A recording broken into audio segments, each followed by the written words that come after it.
standing in my door, shoes and stockings in her hand, and bare feet on the floor.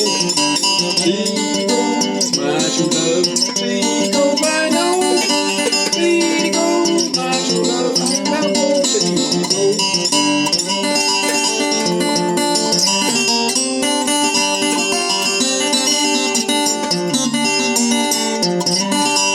Wish I had a banjo string made of golden wire. Every time I pick on it, I wish that girl would. She goes, my true love. She goes, I know. She goes, my true love. I'm out for she goes.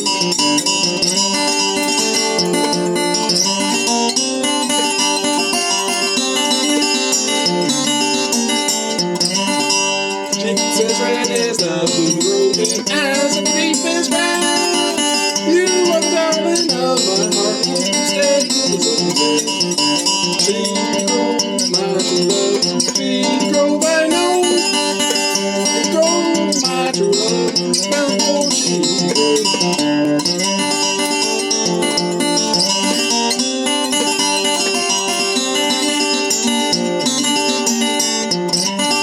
Peaches in the summertime and apples in the fall.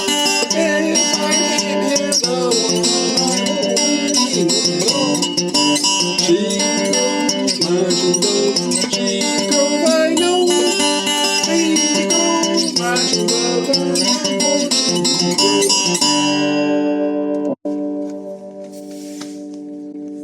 Howdy folks, Banjo Dan here with another installment of the Eclectic Banjo. I'm thinking about starting a jam journal for my listeners, kind of a before and after experience anytime I go to a jam. I've been frequenting a local jam in Pumpkintown, South Carolina. It's at Illinois Community House on Friday nights from 7 to 10 or 11 p.m. I don't go every week, but I try to make it to 2 or 3 jams a month, and when I'm traveling, I'll visit other jams as well. They actually have 2 jams going on in the building. They have on one side, there's the bluegrass-oriented jam. There's no PA, there's no mic passed around. It's kind of more of a grassroots approach. People just pick a song, play it to the best of their ability, and then it passes to the next person in the circle. And I've seen anywhere from 5 people jamming to on up to about 15 people. There's usually always one bass player, which is nice because they generally keep the beat. There are usually at least 2 or 3 guitar players, a couple banjo players, maybe a mandolin player every now and then, maybe a fiddle player. There's also a dobro player that goes pretty regularly as well. So, good mix of instruments. So that's on one side. And then on the other side is more of a country/gospel jam. It's kind of anything goes. I like to go because they generally play slower tempoed music, and they support people with music stands or iPad, iPhone stands. Unlike the other side is they don't like shun people with music stands, but it's not the standard practice to have a music stand on the bluegrass-oriented side. The country side, however, almost everyone has a music stand, and that's more comfortable to me. I've only been playing socially with people for about 10 months now. On the country jam side, they will indulge me whenever I want to play a bluegrass song. I've been playing the banjo for about, going on 6 years, but playing the banjo by myself and playing the banjo socially are 2 completely different things. Playing by myself, I can play along to music software. I don't have to feel guilty about using a music device or sheet music while I play. I can record myself and put videos up on my channel, and that's fun to be able to watch me progress throughout my playing journey. But playing with other people is a completely different animal. Well, first you got to know what you're playing by heart. The song has lyrics, you got to remember the lyrics as well while playing. You got to put the lyrics and the music together, and all while you're trying to lead people to do their parts, all the while having a public speaking type atmosphere where everyone's staring at you, and it's a lot to take in when you're a beginner. Anyway, I was thinking about doing this jam journal before and after, so I'll play a song that I want to play at the jam before, and then I'll record after I get back from the jam about what went well, what didn't go well, thoughts for next time, and maybe some of what I say will be helpful to someone else. I played Shady Grove in G minor at the beginning of this video.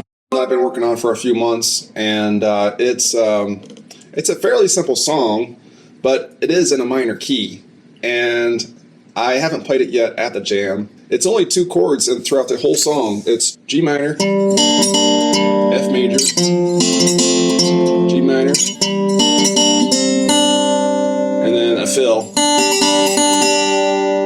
And it just repeats itself for a total of 8 bars, and the chorus is actually the same progression. So I was playing the break.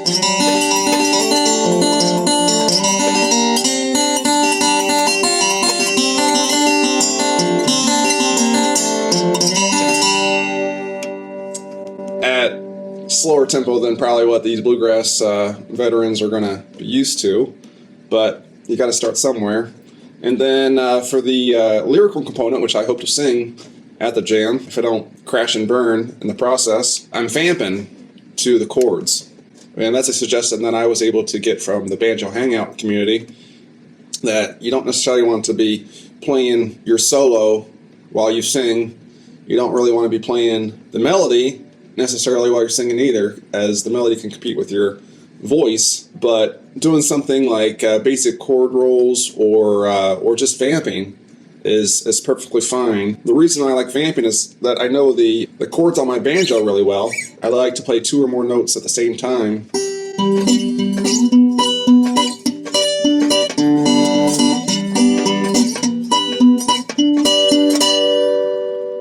I'm finding that for my voice and my singing style at this current juncture of my banjo playing journey, that the vamping while singing the lyrics works really well, as you saw at the beginning of the video. So if I can take that with or without my device helping me along at the jam tomorrow night, either on the bluegrass side or the slow jam side, or both, then we'll see how it goes.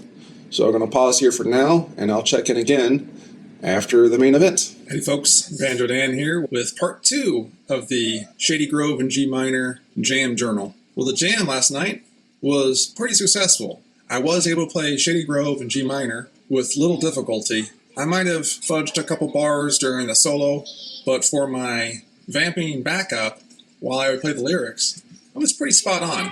I was on the slow jam side last night with the microphone setup. It was a 2-mic setup, one for my voice and one for my instrument. And I had let the jam circle know ahead of time what the chords were. So I felt they were pretty spot on with their backup as well.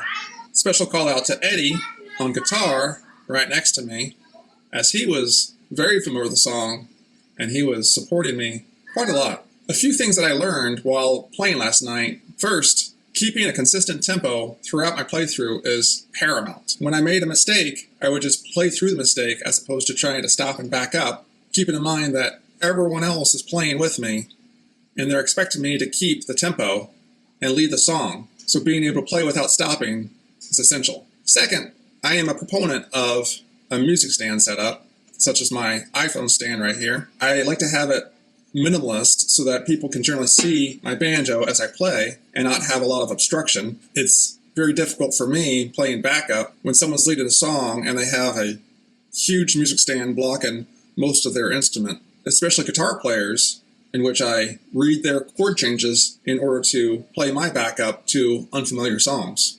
Anyway, the music stand comes in handy to remind you of either what to play on your banjo or what to sing for vocals, or both.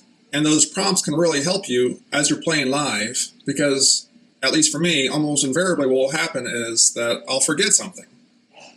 Doesn't matter how well I know the song playing privately in my practice sessions, sometimes just out of the blue, I will just completely forget a line of lyrics or a bar or two on the banjo. So the music stand really helps in these situations.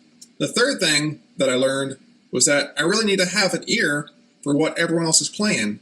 They're trying to play along with you, and in turn, you're trying to play along with them. So if you're slowing down or speeding up, then you need to recognize this by what other people are playing and what their tempo is, and try to get back on track. Otherwise, it's just going to end up in one hot mess.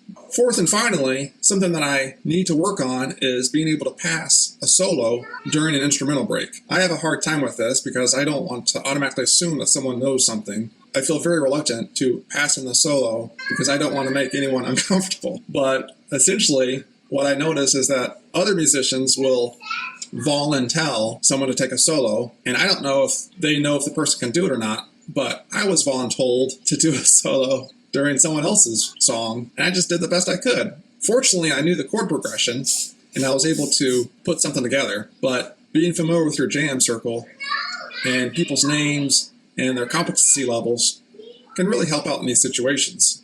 A jam circle is kind of a social gathering after all.